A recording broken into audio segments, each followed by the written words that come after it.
So I'm here talking to Lela Sati, the writer-director behind Father. Been nominated at our festival in London. Welcome, congratulations. Thank you very much. Okay, so if you could give us a brief synopsis of your short film, just tell us what it's about.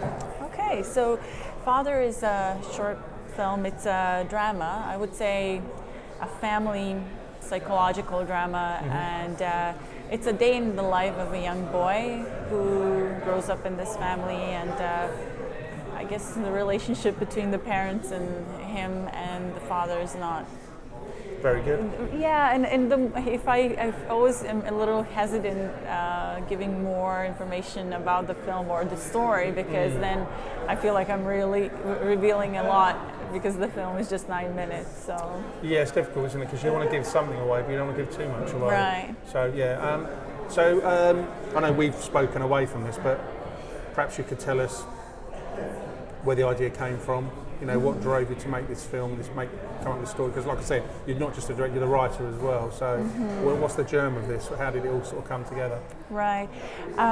So, my first training in this industry, I would say, is acting, and I did a one-woman show in New York that I wrote and acted in. Oh, right, okay. Yeah. What was that, like a drama, comedy? It was. I played Frida Kahlo, the Mexican painter. No way. Yeah. Fantastic. Yeah. My hair was darker. Yeah. Everything. It was. So is that the play was based on Frida? Yes. Yeah. I based it on her life. I did research, went to Mexico, and it was like a great journey. Yeah. So it's a stupid question. Obviously, a fan of hers. So. My mentor, my acting mentor, Susan Batson from New York, she is the greatest coach.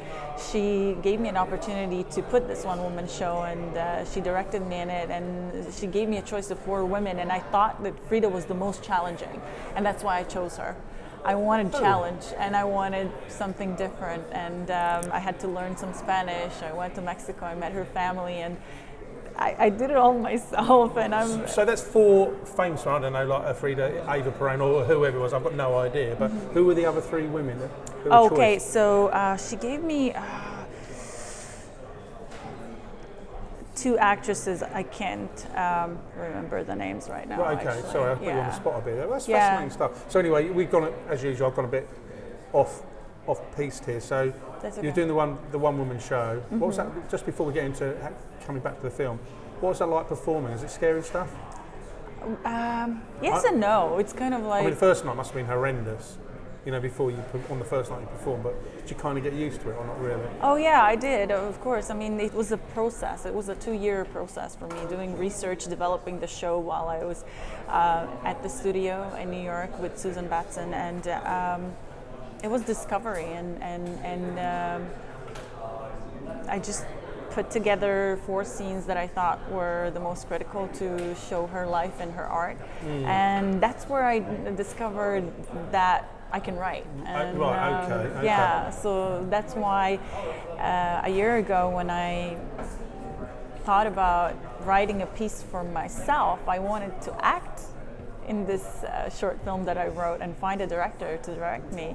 I realized that the story was much stronger than just writing a piece for my actress, and I realized I have to direct it. So this is interesting. When you originally wrote it to be in it, because we should explain that it's only a cameo that you have in this, isn't it? Yes, it's just a cameo. Was the original intention to have a bigger part? Yes. But that was, for whatever reason, just wasn't right. What happened? Yeah, so I wrote the short film, and I wanted to create the role that was something substantial, like for myself, and then when I realized I have to direct it, I did auditions, and I thought, okay, if I find the right actress who can do the part the way that I imagined this woman, I will give her the role, and that's what happened. Right, so it's very selfless. So you obviously. I wanted to serve the story. It had to be about making the best film I can make, and Mandy May Cheatham, she's my actress, the leading female role in my short film Father. She. You're great at plugging it, so don't worry. Yes. So just sorry, I do this all the time. But you say something and I pick up on. So, you know, speaking to other filmmakers that write, direct, and act, that's what I call spinning plates. because obviously there's a lot. If you're doing all three things, it would have been, I guess, very tough. I'm not saying you couldn't have done it. I'm sure you could have done it, but when you're doing lots of different things that are associated with film, I guess what I'm trying to say badly is, obviously you found the woman to be the right actress, and in hindsight, and looking at the amount of work that was involved, do you think that's the right decision in terms of, because it would have been a much more difficult film because you're acting in it as well, so in hindsight, was that you were definitely 100% right with that decision? Absolutely, yeah. Right, okay. Absolutely. Would I direct myself in the future? Yes, but this was the right decision for this film, for this character, for my role as a director to step away from acting, and because Mandy did a great job, and I didn't have to do it. So, right. Yeah. So you just going backwards again from because I interrupted you. That's okay. You're right about to write. But why, in particular, did you pick this story? The way I write is usually I get triggered by something that either I'm going through in life or something that I've experienced or seen, or some of my close friends, or some story. And then I felt I wanted to express all of these emotions and the stories that I gathered, but I didn't want to use real life characters. I didn't want to use my life story. So I can't even tell you. Just kind of I sat down and I started writing, and then the story channeled itself, but using bits and pieces from other people's lives and things that I know. And this version that went on the screen, how far removed is that from the version you started writing? It's very close. Of course, the dialogue and the way the story unfolds and putting the scenes together is what changed over time. And I had a whole scene that I cut out of the film because when we were in the editing room, I just realized that it didn't serve the purpose of telling the story. And that's when I decided to cut that scene out. So, right, okay. Yeah. And how did you do this? As you say, this is your first actual film that you done yourself. That I wrote and directed, yes. How did you deal with, I'm only asking this because I'm making an assumption, how did you deal with that first day on set? It's all about to happen. There's a casting crew asking you endless questions, I guess, or maybe they didn't, but they must have asked you questions. So everyone's going, how do we do this? What's happening here? Where do you want all sorts of things happening. Was that quite difficult? I mean, how did you cope with all that? Was it hell or was it okay? Well, I had great crew, and that was really important for me. I knew I had to have really great people on my set so that everybody can do their best, contribute to the film, and the people that I selected, I gave them the space to express their creativity. And so my cinematographer, Stephen Chandler Whitehead, he is a great cinematographer, and I saw his work, and when I was looking and doing research to find the cinematographer that could create the visual effect of the story that I created, he was my first choice, and I reached out to him, and I didn't know what he was gonna say about my script, and he and I sat down, and he said that he really likes the story and he would like to be part of it. And so for me, that was the first green light, and I was really thrilled. And then my producer, Alona Metzer, she is a really great producer. She's great. So her and I, and then everybody else that we put on our team contributed in a great way. They all knew what they were doing, and we really bonded. Had a pretty good shoot. And how would you choose? Okay, so you've got basically the nucleus of the cast and crew together. How do you go about sourcing where you're going to shoot this? How that's all going to happen? I mean, you're literally going out with a DP. How does it work? Yeah, so we did. We had scouting days. First, Alona and I sat in a car and drove outside of I've heard the city that is of a Toronto. real painful. some filmmakers have said to me, it's the worst thing in the world, and others said it's fine. How did it work? Well, maybe it was fine because it's the first time you've done it, but were you okay doing all that, or was it?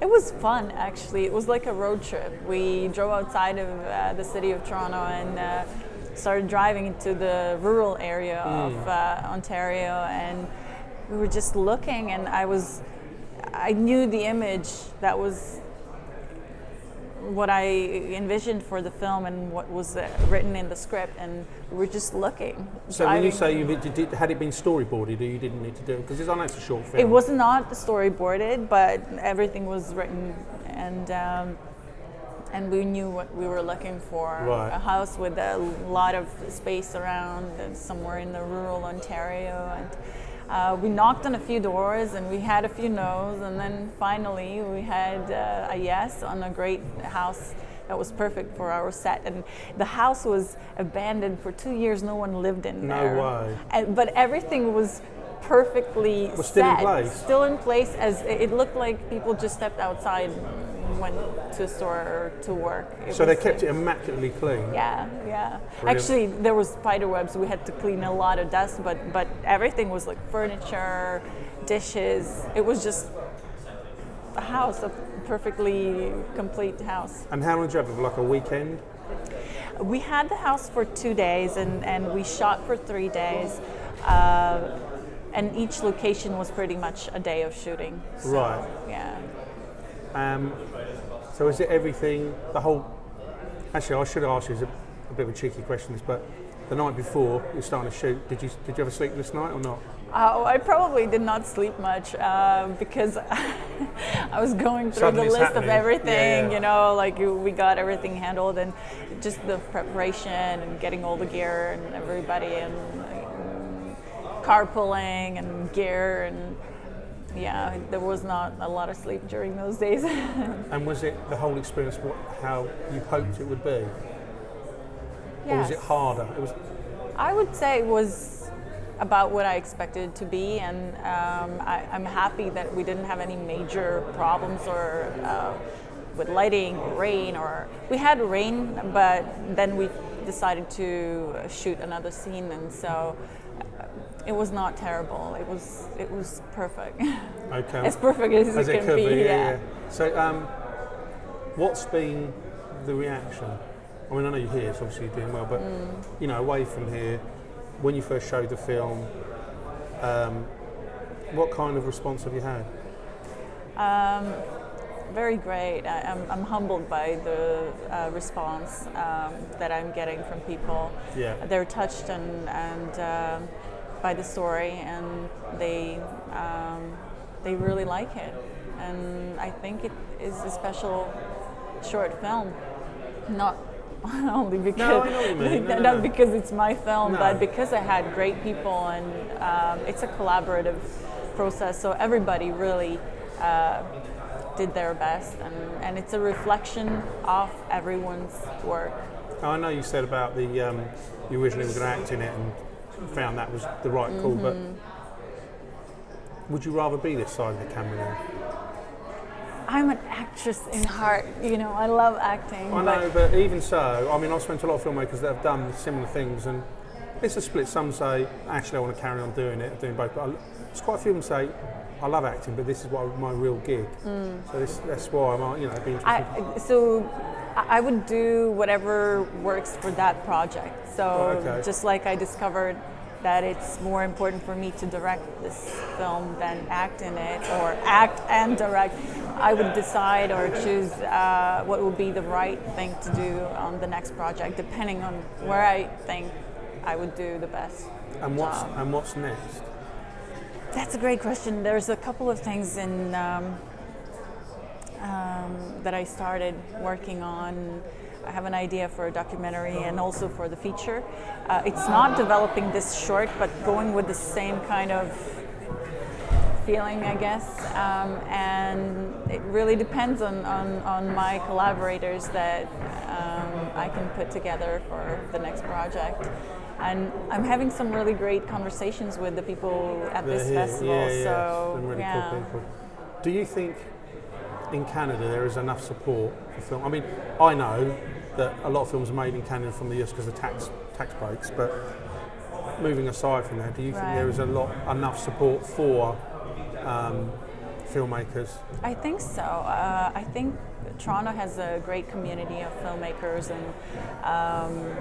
and even the people that I work with, they are all from Toronto area, and I think it's great. Even though I spent 4 years in New York before, I just came back temporarily, I'd say, to Toronto for a year and a half right now.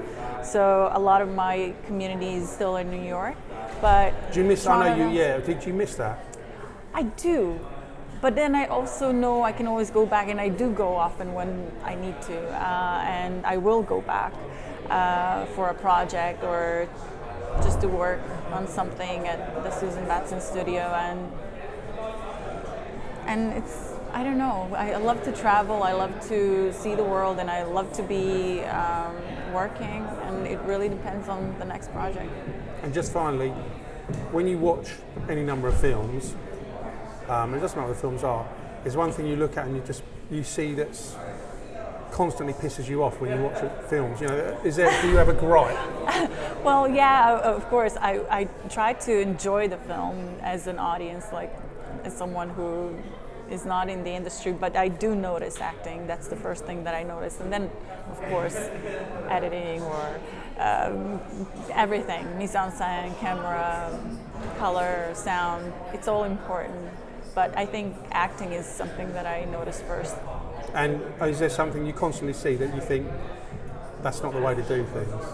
I'm probably overseeing. The question is probably, I'm making it more complicated than it needs to be. But you might watch any number of films and think, oh, it's the same mistake I keep seeing over and over again. Maybe not the same mistake. I think because I see different people and different people's work. But maybe I could just. If I like the character or if I like somebody's performance, I'd be inspired by it. And there are some performances that maybe I'm not inspired by. That are shockingly bad, you can say it. I don't want to say that. Okay. Listen, thank you very much. You're welcome. Wonderful. Thank you. Thank you.